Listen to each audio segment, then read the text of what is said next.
AXT-1 Langley, Virginia. A room without a number. No plaque, no camera, no record in any organizational chart you can find. A 58-year-old man sits on the other side of an empty table. The analyst conducting the session was instructed, in writing, not to write down this man's name in any physical document. Think about that for a second. The CIA has files on state leaders. It has dossiers on dictators, terrorists, cartel bosses. It has records of operations that will never be declassified. But this man's name can't appear even in an internal notepad. The session lasts for 4 hours. In the end, the analyst hands a 2-page report to a director he will never see again. The report describes the career of an operative who worked for the CIA for 31 years. The name in the report is a code name. The code name is also fake. The man stands up, grabs his coat, walks out through the service corridor. No access control system records his departure, because no access control system has a record of him entering.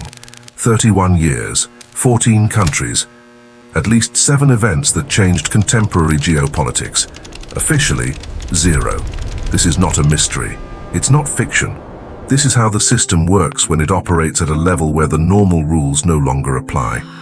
And this is exactly the story they need you not to see. AC-2. Origin, Columbus, Ohio, 1971. Nothing about this place suggests what will happen next. Absent father. Mother working 2 shifts at a textile factory.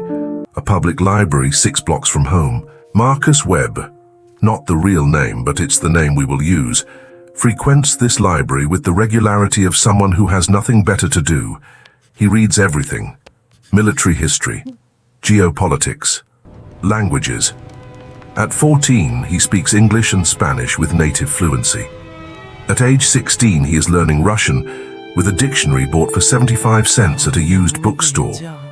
Not because someone asked him to, because the idea that entire systems of thought are inaccessible to those who don't master the language makes him, according to himself, physically uncomfortable. This detail matters. Most people learn languages out of necessity. Webb learns out of refusal. Refusal to be excluded from any information system that exists in the world. He enlists in the army at 18, not out of patriotism, out of calculation. The army pays for college. College opens doors. Doors lead to places that Columbus, Ohio could never take him. What he doesn't calculate is that the army will notice something in him before he notices it in himself. Webb has a capability that military instructors rarely manage to describe accurately. He disappears into environments, not literally, but in a room full of people, he is the last face you would remember. In a field operation, he is the soldier that other soldiers can't describe afterward. In an interrogation simulation, he is the only recruit who maintains his cover for more than 40 minutes without breaking. 3, sir. The commander of his battalion writes in an evaluation, Webb possesses a quality for which I do not have the technical vocabulary to classify. He seems to be able to become whoever the situation requires. This evaluation reaches the wrong desk, or the right one, depending on your point of view. 18 months after enlisting, Webb receives a summons for a meeting with a man who introduces himself only as Richard.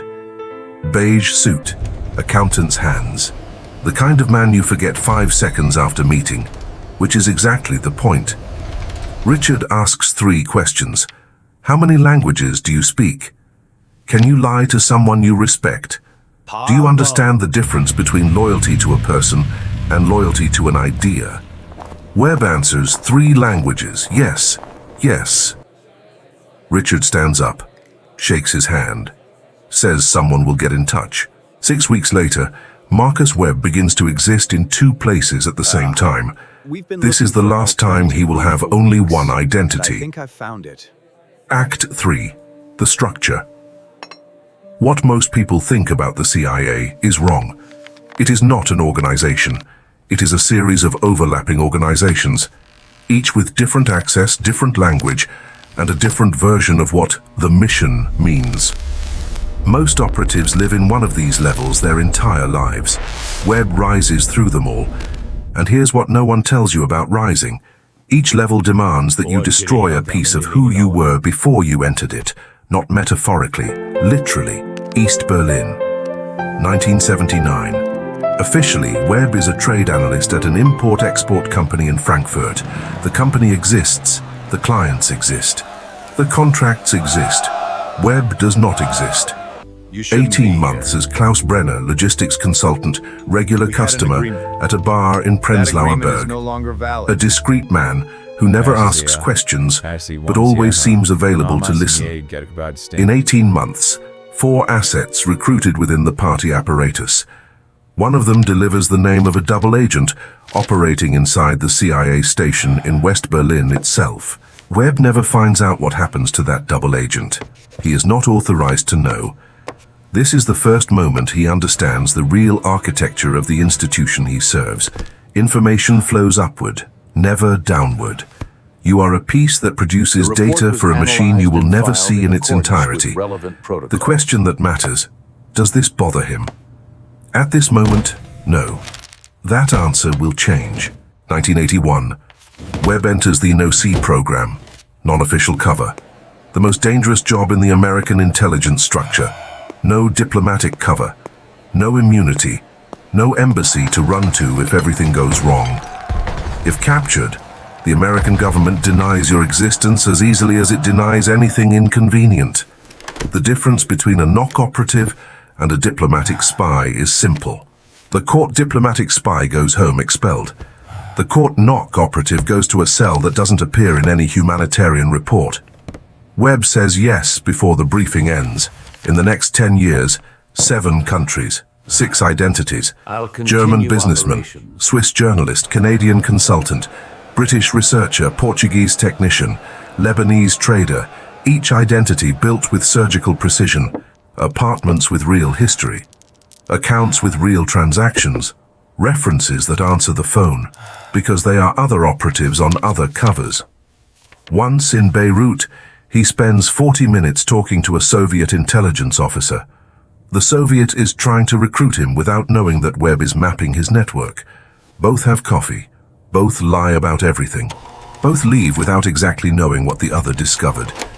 Webb describes this moment years later as, and pay attention to this, the only moment of my career where I felt completely myself.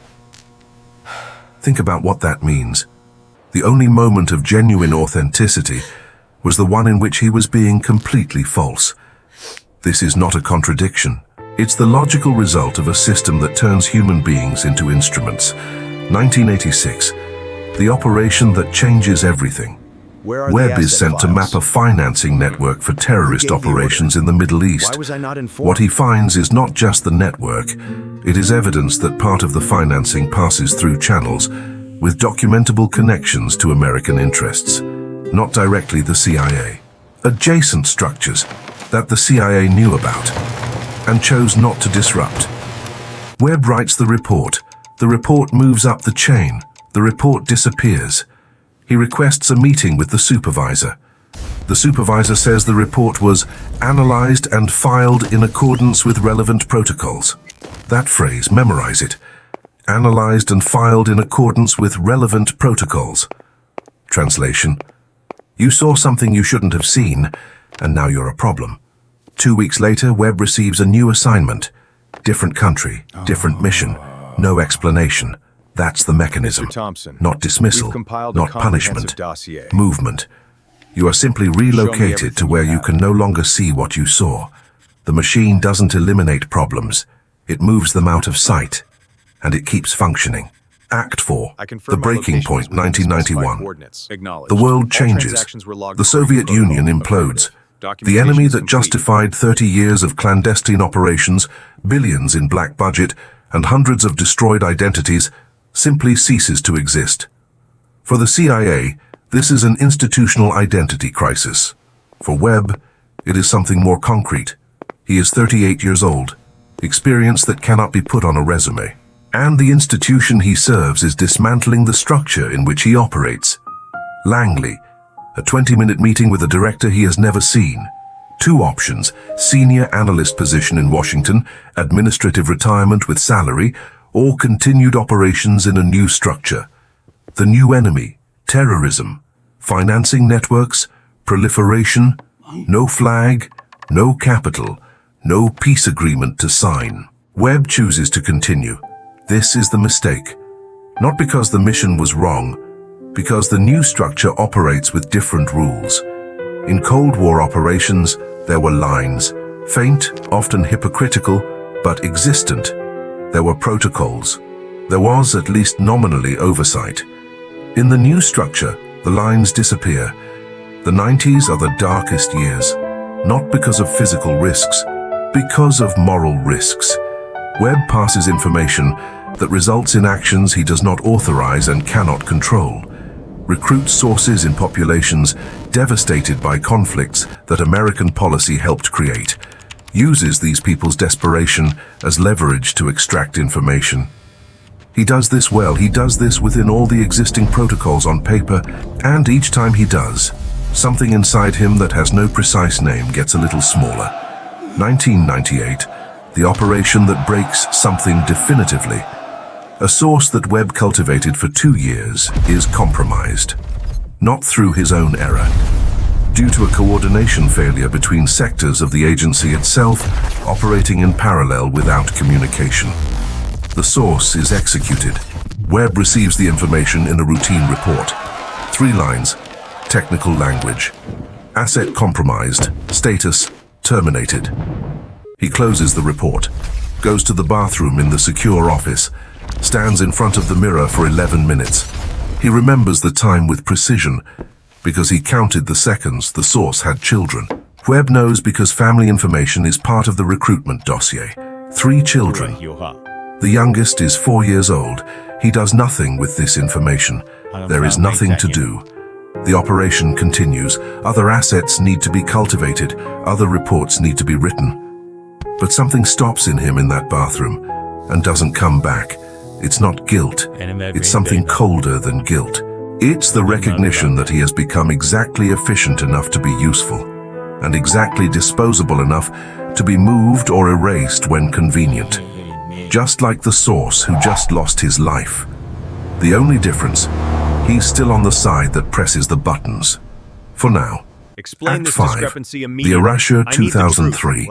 We both know this Webb is doesn't add 50 up. years old. Provide a He complete begins to and ask accurate questions report. that experienced operatives don't ask. Not about specific missions, about structure, about authorization, about who exactly knows what is being done in the name of what. The questions reach the wrong supervisor, and the process begins. Silently, without accusation, without formal investigation, without anything that Webb can contest or document. Just a series of administrative moves that, viewed separately, seem routine. Viewed together, they build a wall. He is removed from active operations. Assigned to senior consultancy. No briefings, no missions, no subordinates.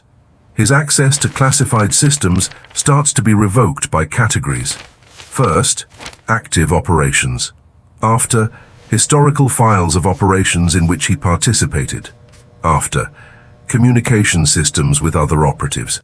Each revocation accompanied by a different technical justification, restructuring of protocols, system updates, review of authorizations. None mention Webb by name. None mention any real reason. This is what institutional erasure looks like from the inside. It's not dramatic. It's not violent. It's bureaucratic. It's silent. It's designed to be impossible to contest because it never crosses any technical line you can point to. In 18 months, he goes from being one of the most experienced operatives in the American clandestine structure to a man with a badge, an office, and access to exactly nothing that matters. Langley, the nameless room, the final meeting. The young analyst with instructions not to write down his name. 4 hours of technical debriefing, which is, in practice, a final audit of what Webb knows, who he knows, and what he might do with that information if he decided that the institution that destroyed his identity deserves some form of accountability. Webb answers everything, not out of loyalty, because he understands the game better than the people sitting on the other side of the table. Leaving there causing trouble changes nothing. The machine continues. Other operatives will be trained, dispatched, erased. The budget will be renewed. Operations will continue in countries most Americans can't locate on a map. The only real power Webb still has is to leave on his own terms. On his terms, even if those terms are defined within a structure he doesn't control. He signs the discharge papers, papers that confirm, among other things, that he never worked for the US government in any capacity that could be disclosed. He grabs his coat, walks out through the service corridor. No camera records it. Act 6. What's left? What's left of Marcus Webb after 31 years? Technically, a modest pension deposited into an account in the name of a company that does nothing. An apartment in a city he chose because he doesn't know anyone there. 6 languages. Skills without any legal application in any conventional job market. No verifiable employment record for the past 3 decades.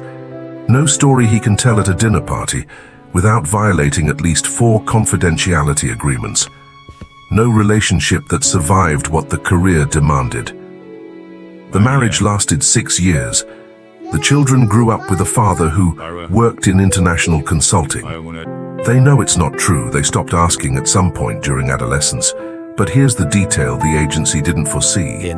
Their man, who spent 30 years being invisible out of obligation, eventually gets very good at choosing when to be invisible and when not to be. Webb doesn't speak, doesn't publish memoirs, doesn't go to journalists, not out of fear of legal consequences, although they exist and are real. But because he spent his entire life within a structure that operated on the belief that controlling who knows what is the most fundamental form of exercising power. He learned that lesson better than anyone at the agency. What he knows, he knows. Where that information is, in the memory structures of a 58-year-old man in an unnamed apartment, is the only place the CIA has no jurisdiction. It's the only form of sovereignty left. And this is what no erasure process can reach. Not the name, not the records, not the files. The person left after everything else was taken away. That part cannot be revoked. There is no protocol for this. In 1999, a security executive named Aaron Barr believed he had discovered how to destroy Anonymous. He had names. He had evidence. He had a plan. He announced publicly before executing it. Within 72 hours, they not only fought back, they dismantled everything Barr had built, piece by piece, in public, leaving nothing intact. Barr didn't lose the battle. He lost the career, the company, and the belief that he understood what he was dealing with. More importantly, he lost control of the narrative. And when you lose control of the narrative to people who operate without a face, without a name, and with nothing to lose, there is no recovery. This story is in the next video, and it starts exactly where you don't expect.